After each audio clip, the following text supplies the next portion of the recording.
Amin. Tepuk tangan buat Tuhan Yesus, saudara. Silahkan duduk. Shalom, apa kabarnya sore ini? Luar biasa. Iya, hari ini kita belajar tentang bagaimana kebiasaan ya dari seorang yang sukses dipakai Tuhan dengan luar biasa. Saya percaya saudara, kita semua, siapa yang pengen sukses di sini angkat tangan? Yang gak pengen sukses pulang saja. Ya, saya percaya semua pengen sukses. Iya. Kita belajar dari seorang di Alkitab yang bernama Daniel, saudara. Jadi dia namanya tercatat di Alkitab karena ada sesuatu yang luar biasa dari hidupnya yang perlu kita pelajari. Dan perjanjian lama harus tetap kita baca. Ya, jangan anggap bahwa perjanjian lama ini episode yang sudah berlalu dan kita gak perlu baca. Karena Alkitab itu adalah satu rangkaian. Dari perjanjian lama kita belajar tentang banyak hal. Tentang sifat Allah, tentang pelajaran yang berharga. Bagaimana kesuksesan, bagaimana kegagalan orang-orang di dalam mengikuti Tuhan. Nah, akan dibahas hari ini tentang kisah suksesnya Daniel. Kenapa Daniel itu sukses? Kita tahu bersama saudara, pasal dan kitab Daniel ini dimulai dari ketika pada tahun yang ketiga pemerintahan Yoyakim, Raja Yehuda. Pada waktu itu Nebukadnezar dari Babel datang ke Yerusalem dan menyerbu Yerusalem. Dan Tuhan mengizinkan pada waktu itu Yerusalem ditaklukkan oleh Nebukadnezar. Dan rajanya, Raja Yehuda pada waktu itu diserahkan ke dalam tangan Nebukadnezar. Bahkan bukan hanya itu, dia menjarah semua rumah, peralatan di rumah Tuhan itu dijarah. Kita tahu dulu bait suci itu peralatannya semua emas murni, saudara. Itu diambil, dibawa ke Babel. Bukan cuma emas dan semua perlengkapan di rumah Tuhan. Beberapa orang dari Israel itu pun mereka dibawa ke pembuangan di Babel. Dan pada waktu itu saudara, Raja Nebukadnezar bertitah kepada kepala istananya yang bernama Aspenas. Dia bilang begini, kamu ambil dan pilih beberapa orang di antara mereka. Orang yang punya hikmat, yang dia itu punya bakat, yang hidupnya itu luar biasa. Ambil mereka untuk bekerja di istana raja. Yang lainnya dibawa ke Babel sebagai pembuangan, mereka kerja paksa. Tapi beberapa orang yang punya hikmat Tuhan diambil untuk kerja di istana raja. Ini kisah dari awal dari kitab Daniel ini. Dan ada 4 tokoh di dalam kitab Daniel yang namanya sangat terkenal. Yaitu Daniel, Sadrak, Mesak dan Abednego. Apakah ada nama saudara di dalamnya? Puji Tuhan, suami saya ada. Namanya Daniel, makanya saya pilih dia jadi suami.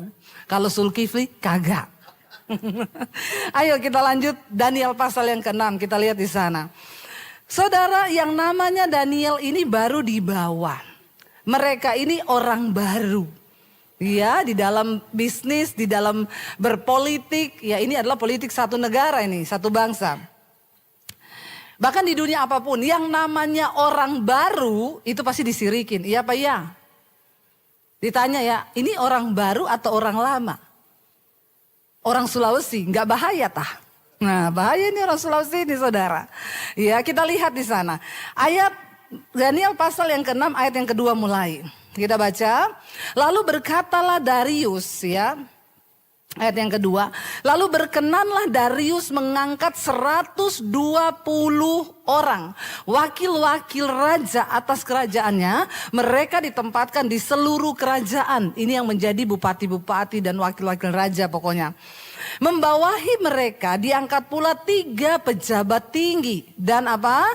Daniel adalah salah satu dari ketiga orang itu. Bayangkan ini seorang yang diambil, dia menjadi pembuangan. Dari Yerusalem, dari Yehuda. Dibawa ke Babel, tetapi tiba-tiba dikasih jabatan. Bahkan jadi orang, terpilih 3 orang yang memiliki kekuasaan tertinggi setelah raja. Wow gak saudara? Wow. Ini luar biasa. Dan dikatakan di sana kepada mereka lah para wakil-wakil raja harus memberi pertanggungan jawab supaya raja jangan dirugikan. Jadi sekarang ini mungkin mereka ini ya pejabat-pejabat tinggi ya. Yang diberi kepercayaan. Daniel, dia nggak ikut pilkada. Ya, dia nggak kampanye, tapi dia dipilih. Pada waktu itu diangkat. Karena Tuhan yang memilih. Lalu kita lihat ayat yang berikutnya. Maka Daniel ini melebihi para pejabat tinggi dan para wakil raja itu. Karena apa? Ia mempunyai roh yang luar biasa. Dan raja bermaksud untuk menempatkannya atas seluruh kerajaannya. Kenapa Daniel ini mendapat satu promosi yang luar biasa? Lihat ayat yang tadi dulu, kita balik ke ayat yang tadi dulu multimedia. Karena dia mempunyai roh yang luar biasa. Anak muda, siapapun kita hari ini.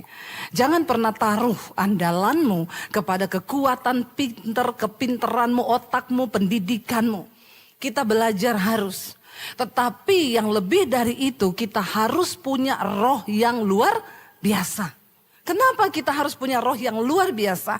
Karena saudara, waktu engkau mempunyai roh yang luar biasa, promosi dari Tuhan ketika mengangkat engkau, bahkan dikatakan raja bermaksud menempatkan Daniel atas seluruh kerajaannya. Waktu kita punya roh yang luar biasa, maka Tuhan itu mempromosikan engkau tidak tanggung-tanggung. Melampaui batas yang bisa diduga oleh manusia. Kita ini siapa? Saya ini siapa? Saya ini cuma lulusan SMA dari kota kecil yang mungkin saudara nggak tahu tempatnya ada di mana. Tapi waktu kita punya roh yang luar biasa dengan Tuhan. Dan ketika Tuhan mempromosikan, tidak ada satupun yang bisa membendung kuasa Tuhan itu. Bahkan banyak orang berusaha untuk membendung. Saya mau tanya saudara, waktu Daniel dari pembuangan dibawa ke Babel, ini orang baru datang. Mungkin yang lain di situ sudah lama sekolah ke pemerintahan, mereka sudah mengikuti diklat, mereka sudah puluhan tahun, tapi mereka baru dikasih jabatan yang sekian. Daniel yang baru dibawa, tiba-tiba mendapat jabatan yang tertinggi. Saya mau tanya, ada yang iri nggak? Banyak. Jangankan di dunia sekuler.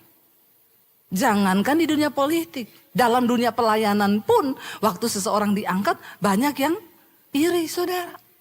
Yang namanya iri hati ini sudah penyakit bawaan. Ini penyakit bawaan, kayak diabetes. Makanya kita harus hati-hati, karena ini ada dalam setiap kita. Nah kalau kita pupuk, kita kasih makan, makin jadi. Makanya kita perlu menjaga hati. Yang lebih celaka lagi, mereka iri hati sama orang yang punya roh yang luar biasa, sama orang yang disertai oleh Tuhan. Jangan pernah iri sama orang yang disertai Tuhan. Itu sama dengan engkau bunuh diri, engkau menimbun, engkau menggali lubang bagi kuburanmu sendiri, saudara. Kita lihat apa yang terjadi dengan Daniel. Dikatakan di sana ketika Tuhan raja berniat mempromosikan dia. Baca langsung kelihatan yang iri-iri. Kemudian para pejabat tinggi dan wakil raja itu mulai mencari alasan untuk mendakwa Daniel dalam hal pemerintahan. Orang yang iri sama kita tidak akan pernah berhenti mencari celah, mencari kekurangan, mencari kelemahan kita untuk berusaha untuk menjatuhkan kita. Tapi jangan takut, asalkan kita tetap berdiri dalam kebenaran. Sekuat apapun 1000 tangan manusia ingin mencoba menjatuhkanmu, mereka tidak akan pernah menang dengan satu tangan Tuhan yang kuat yang menopang kita untuk tetap teguh berdiri. Dikatakan mereka mulai cari alasan. Dalam hidup kita pun saudara ini akan terjadi. Orang akan mencari-cari alasan kesalahanmu. Dalam hal pemerintahan. Ternyata mereka tidak dapat. Tetapi mereka tidak mendapat alasan apapun atau suatu kesalahan. Sebab Daniel itu setia dan tidak ada didapati suatu kelalaian atau suatu kesalahan padanya. Sebab dia takut Tuhan. Waktu mereka tidak dapat, ayat yang berikutnya, apa yang mereka lakukan? Maka berkatalah orang-orang itu, kita tidak akan mendapat suatu alasan dakwaan terhadap Daniel. Kecuali dalam hal ibadahnya kepada Allahnya. Orang itu kalau sudah iri, dengki, sirik, mereka nggak dapat kesalahan. Yang benar pun akan dijadikan Salah. Karena iri. Bayangkan loh, yang mereka temui satu-satunya celah kecuali dalam hal ibadahnya kepada Allahnya. Dan waktu orang takut Tuhan, ada orang berusaha untuk menjatuhkan, engkau berurusan dengan Tuhan loh saudara. Hati-hati saudara, hati-hati. Lalu apa yang dikatakan saudara? Kemudian bergegas-gegaslah para pejabat tinggi dan wakil raja itu untuk menghadap raja. Serta berkata kepadanya, ya Raja Darius. Ya. Jadi Nebukadnezar itu adalah sebutan untuk raja seperti kita presiden. Tapi namanya adalah Darius. Kekalah hidup Tuhanku. Lalu mereka bilang apa di sana? Ya, ayat yang berikutnya.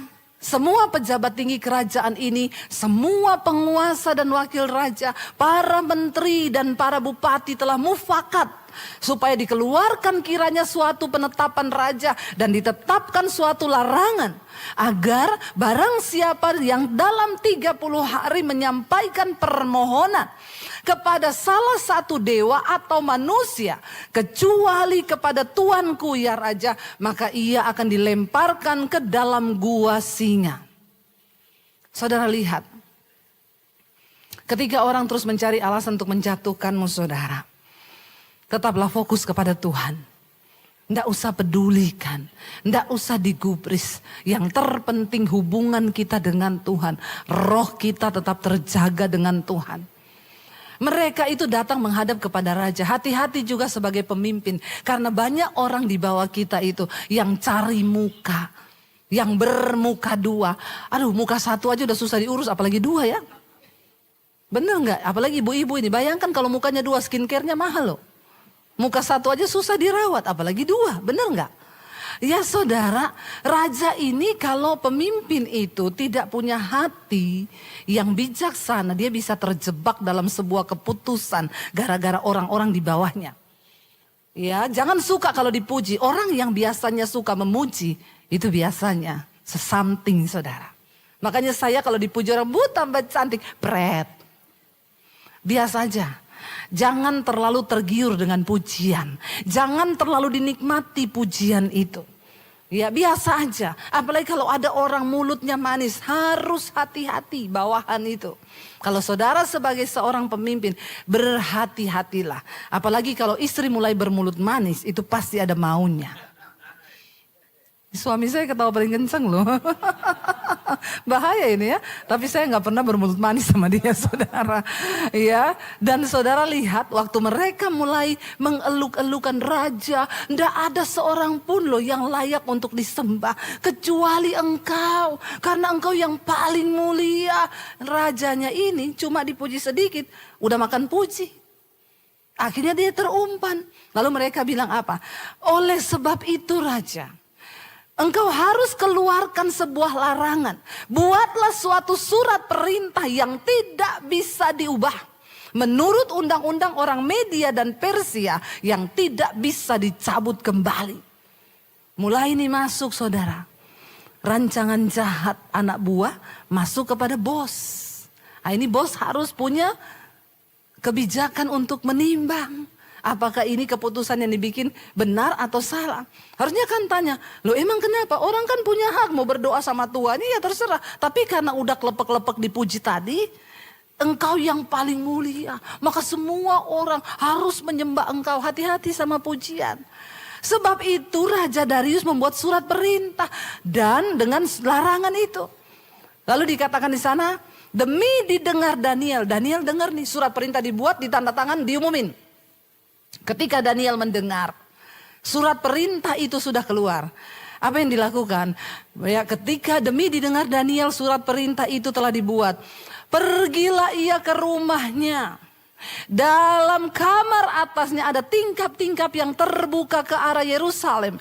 3 kali sehari ia berlutut berdoa serta memuji Allahnya seperti yang biasa dilakukannya. Dia tidak bergeming. Saya mau tanya saudara, menurut saudara waktu Daniel dengar surat itu, dia ada ketakutan gak? Daniel ada takut gak? Dia juga manusia loh seperti kita. Dilempar ke gua singa itu kira-kira takut gak? Nggak usah tanya Daniel deh, saudara kalau dilempar ke gua singa, saudara berani? Enggak. Dia juga pasti takut. Karena dia tahu bahwa dia selalu menyembah Tuhan 3 kali sehari. Tapi Alkitab berkata, waktu Daniel dengar surat itu sudah ditok, raja sudah mengeluarkan perintah itu, balik dulu ke ayat tadi. Dia bergegas pulang ke rumahnya. Dia masuk ke kamarnya, dia berlutut di situ, dia memuji menyembah Tuhan seperti yang dia biasa lakukan 3 kali dalam sehari.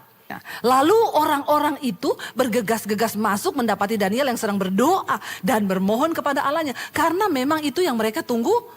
Orang iri itu suka lihat orang jatuh. Dia tunggu dia mau masuk kamar nih. Mereka udah hafal jamnya. Sampai mereka tahu loh. Ya, orang tuh kalau iri, kalau sirik, dia pantau terus hidup kita. Biarin aja. Tunggu, ini kesalahannya. Dicari, dikejar. Dapat saudara. Lalu dikatakan ayat yang berikutnya saudara. Kemudian mereka menghadap raja dan menanyakan kepadanya tentang larangan raja. Raja, bukankah engkau sudah bikin satu ketentuan bahwa orang yang mencari yang lain, berdoa kepada yang lain, menyembah kepada yang lain selain daripada raja, maka dia akan dihukum dengan dilempar ke gua singa. Raja, ingat ya, perkara ini sudah engkau tanda tangan menjadi undang-undang Media dan Persia dan itu tidak dapat dicabut kembali. Mereka ancam memang raja. Untuk kasih dengar karena undang-undang sudah dibuat tidak bisa ditarik kembali dalam waktu hanya beberapa saat. Lalu dikatakan di sana ayat yang berikutnya saudara. Lalu kata mereka kepada raja, Daniel salah seorang buangan dari Yehuda. Kelihatan siriknya. Padahal Daniel sudah diangkat menjadi pejabat tinggi.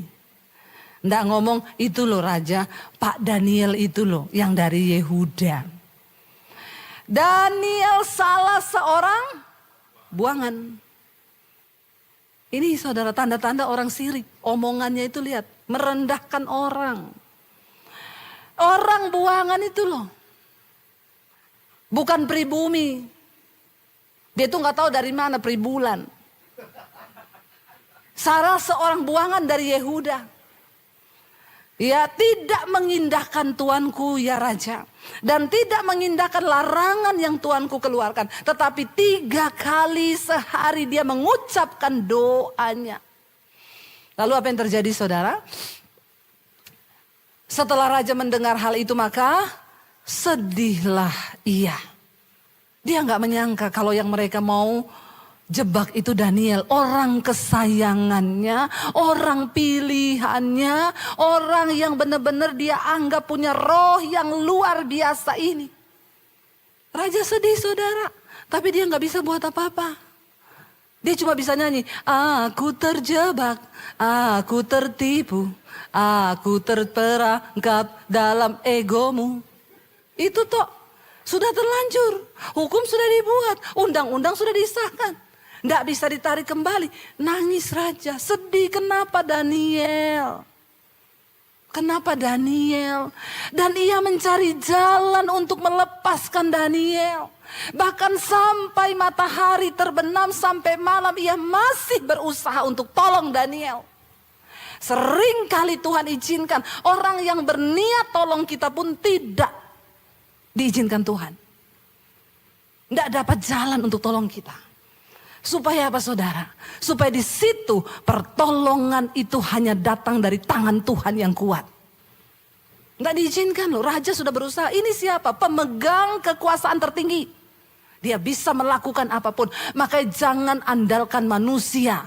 Sehebat apapun pangkatnya, tetap andalkan Tuhan. Amin saudara. Jangan engkau menyedihkan hati Tuhan. Sehebat apapun pejabat yang dekat dengan kita, jangan pernah andalkan. Tapi tetap andalkan Tuhan. Cuma Tuhan yang sanggup. Lalu bergegas-gegaslah orang-orang itu menghadap raja serta berkata kepadanya, ketahuilah ya raja, bahwa menurut undang-undang orang Media dan Persia, tidak ada larangan atau penetapan yang dikeluarkan raja yang dapat diubah. Mereka ancam raja gantian. Jangan pernah kau rubah karena itu menurut undang-undang sudah sah. Ini akan demo besar-besaran ini. Demi seorang Daniel saudara. Lalu dikatakan di sana, Sesudah itu raja memberi perintah. Lalu diambillah Daniel, dilemparkan ke dalam gua singa. Berbicaralah raja kepada Daniel. Allahmu yang kau sembah dengan tekun, dialah kiranya yang melepaskan engkau dari mulut seorang raja yang tidak mengenal dan tidak menyembah Allah. Bisa keluar sebuah kata-kata iman karena melihat ketekunan iman Daniel. Karena melihat kesungguhan hatinya Daniel kepada Tuhan. Dan dia menyadari bahwa ternyata dengan kekuasaan tertinggi yang dia punya, dia pun tidak sanggup mengeluarkan Daniel dari hukuman gua singa itu. Makanya dia berkata, berbicara raja kepada Daniel, Allahmu yang kau sembah dengan tekun, dialah kiranya yang melepaskan engkau. Dan ini menjadi sebuah ujian iman yang luar biasa. Lalu dikatakan apa? Maka dibawalah sebuah batu diletakkan pada mulut gua itu. Lalu raja mencap itu dengan cincin materai dan dengan cincin materai para pembesarnya. Supaya dalam hal Daniel tidak dibuat perubahan apa-apa. Nggak bisa ditangguhkan hukuman itu. Siapapun yang coba melepaskan Daniel tidak sah. Waktu cincin materai itu dipakai untuk mengesahkan satu perkara, nggak boleh dirubah. Itu aturannya. Lalu dikatakan di sana ayat yang berikutnya. Lalu pergilah raja ke istananya.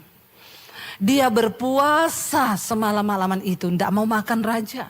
Karena sedih hatinya akan Daniel. Dia tidak menyuruh datang penghibur, biasanya malam raja berpesta makan, datang penyanyi dangdut, ya, datang semua itu ya goyang ngebor di depan raja, tari perut, sudah semua datang.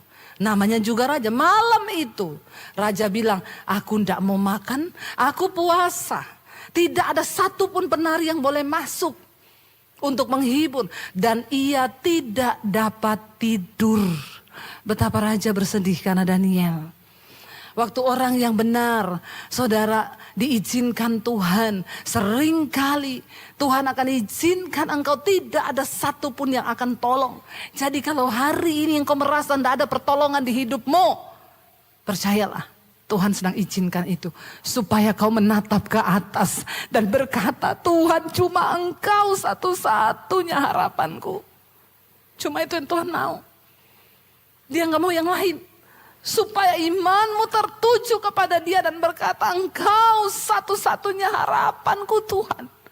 Tidak bisa aku andalkan siapapun manusia.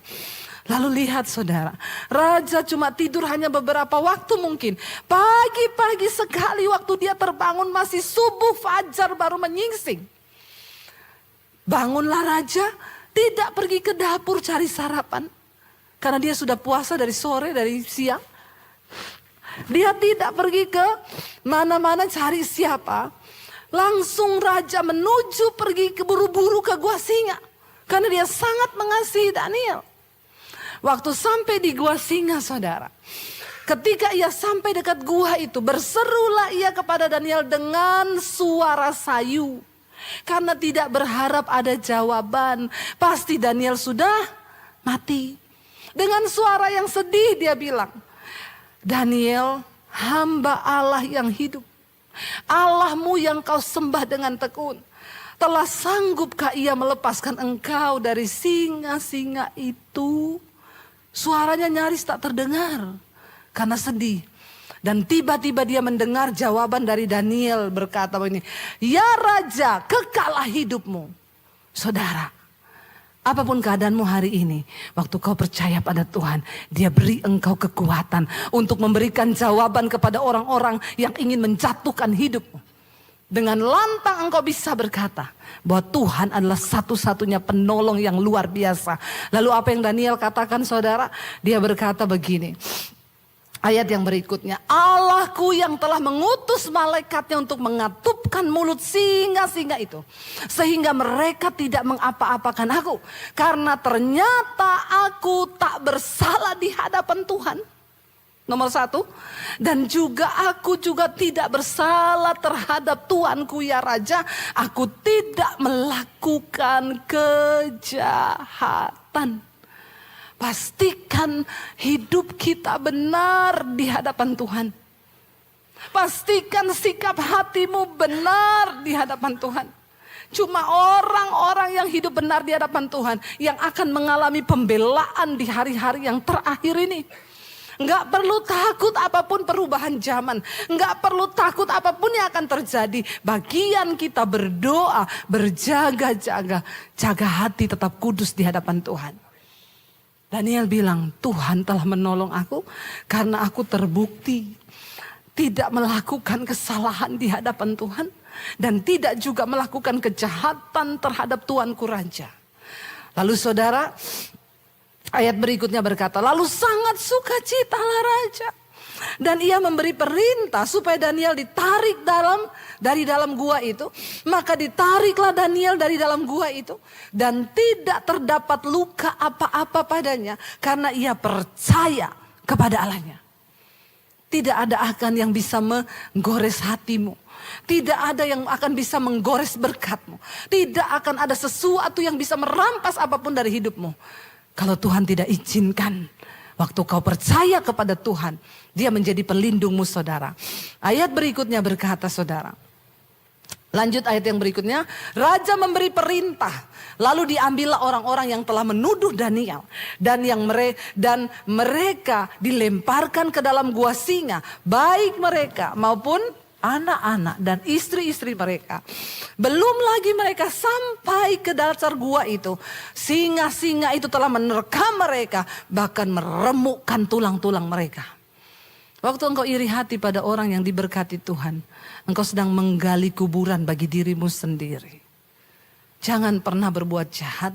Jangan pernah iri kepada orang. Jangan pernah merancangkan sesuatu yang jahat di hatimu. Sebab itu sama dengan engkau menimbun murka Tuhan atas hidupmu sendiri. Walaupun raja gak bisa tolong.